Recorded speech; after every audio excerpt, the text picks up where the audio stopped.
मोहम्मद रफ़ी साहब को बॉलीवुड ने भुला दिया था। मोहम्मद रफ़ी साहब के पास काम नहीं था। मोहम्मद रफ़ी साहब को अन्याय कर दिया था बॉलीवुड ने। ऐसे बिना समझे स्टेटमेंट देने वाले बॉलीवुड की बड़ी-बड़ी हस्तियों को छोटा-सा देना है एक जवाब। दिल से दिल तक जेडी चैनल पर मैं जितेश दवे आप सभी दोस्तों का प्यारा सा स्वागत करते चलते हैं आज के हमारे इस नए वीडियो पर।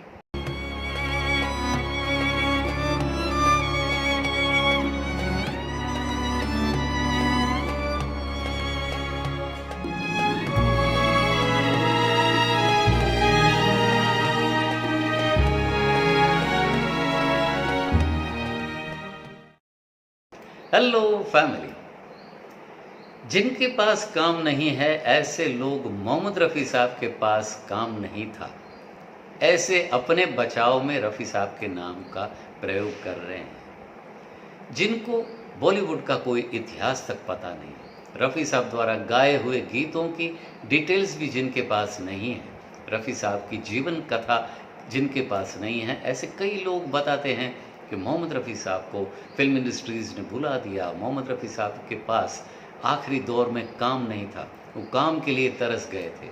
लेकिन आज ऐसे सभी अपने आप को दिग्गज कहलाने वाले दोस्तों को, बॉलीवुड के दोस्तों को एक छोटा सा जवाब देना है कि रफ़ी साहब के पास काम नहीं था, ऐसा एक दौर तक, छोटा सा दौर तक नहीं आया। रफ़ी साहब ने उस दौर में भी उतने ही शिद्दत से प्लेबैक दिया था और उतने ही नंबर्स में रफ़ी साहब के गीत आए हैं मार्केट में। आज उनका टोटल प्रूफ देना है और ऐसी गलत शब्द बातें करने वाले, कहलाने वाले बॉलीवुड के दिग्गजों को एक छोटा सा जवाब देना है। उषा टिमोथी जी, जो कि मोहम्मद रफ़ी साहब के साथ ताउम्र बहुत सारे स्टेज शोज़ जिन्होंने परफॉर्म किए, बहुत सारे स्टेज जिन्होंने शेयर किए, मोहम्मद रफ़ी साहब के साथ बहुत सारे लाइव शोज़ भी किए।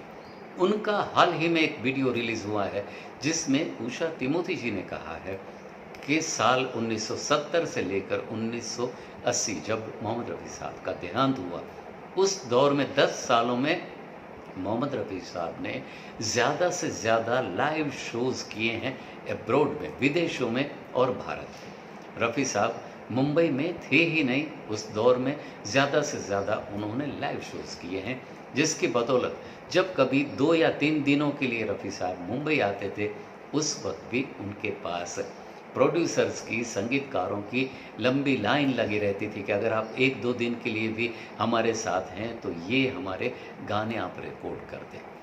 साथ ही साथ दोस्तों, अगर कहा जाए कि उस दौर में जब मोहम्मद रफ़ी साहब का आखिरी जीवन काल था, साल 1970 से लेकर के 80 में, अगर बेंचमार्क मान लें हम, किशोर कुमार जी का दौर अगर कोई कहता है, तो किशोर कुमार जी के साथ रफ़ी साहब को कंपेयर करना हो तो हमारे एक यूट्यूब फ्रेंड हैं मिस्टर नितिन दुबे जी, जिनका एक चैनल है हाउसफुल शोज़ विद नितिन। उनके एक वीडियो में उन्होंने कंपेरेटिव स्टेटमेंट दिया है। हम तहे दिल से शुक्रिया अदा करते हैं मिस्टर नितिन दुबे जी के इस वीडियो के रेफरेंस लेते हुए। नितिन जी, आपका बहुत बहुत शुक्रिया। आपका वीडियो का हमने रेफरेंस लिया है ताकि लोगों को ऑथेंटिक बात पहुंचाई जा सके। ये स्टेटमेंट इस वक्त आप स्क्रीन पर जो देख रहे हैं, जिसमें दिखाया गया है कि साल 1970 से लेकर 1980 के इन 10 सालों में मोहम्मद रफ़ी साहब ने 1370 गाने गाए हैं, बल्कि किशोर कुमार जी ने 1265 गाने रिकॉर्ड किए हैं। अगर मोहम्मद रफ़ी साहब के पास काम नहीं था, कोई प्रोड्यूसर उन्हें लेना नहीं चाहता था, तो किंवदंती के समान अगर किशोर कुमार जी का 1265 गीतों का वो दौर था 10 सालों में, उसके मुकाबले रफ़ी साहब ने 1365 गाने उस दौर में गाए थे जब बॉलीवुड के ये कहलाने वाले दिग्गज कहते हैं कि मोहम्मद रफ़ी साहब के पास काम नहीं था। सच बात तो ये है कि आपको ऐसे रफ़ी साहब का सहारा लेकर के वीडियो बनाने पड़ते हैं, काम दरअसल आप लोगों के पास नहीं है।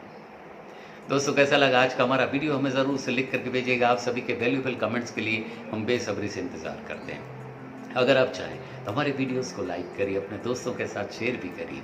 अगर आप चाहें तो हमारे चैनल को ज़रूर से सब्सक्राइब करिएगा और हाँ, बेल नोटिफिकेशन और ऑल के बटन को भी ज़रूर से क्लिक करिएगा। आप सभी को हमारे वीडियोस के नोटिफिकेशन सबसे पहले मिल जाया करेंगे। मिलेंगे बिल्कुल ही ऐसी नई प्यारी सी तरोताज़ा सी वीडियो के साथ, दिल से दिल तक जेडी चैनल पर। तब तक बाबा, take care, save water, save our mother.